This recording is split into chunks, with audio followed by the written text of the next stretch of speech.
with these people and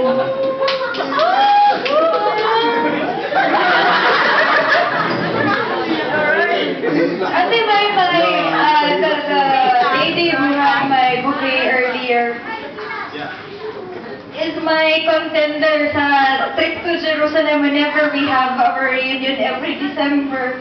And Ate Jingle over there is my best friend since childhood. And until now, I'm glad that she's here. I miss Lola. They sang so much joy. And my Lola as well, Lola Buging.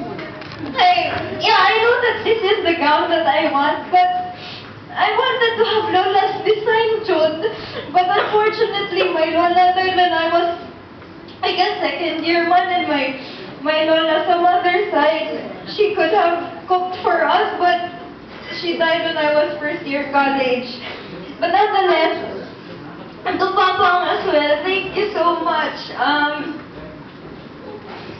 And to Mama, thank you. And of course to my mommy. Thank you, mommy. And to everyone who attended the wedding, thank you so much. My on-site escalations teammates, my teammates at Red Horse, and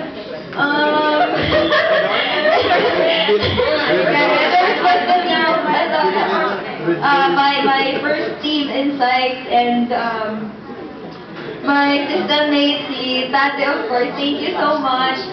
And to my college friends who came all the way from Baguio and from Quezon, thank you so much, mga tol.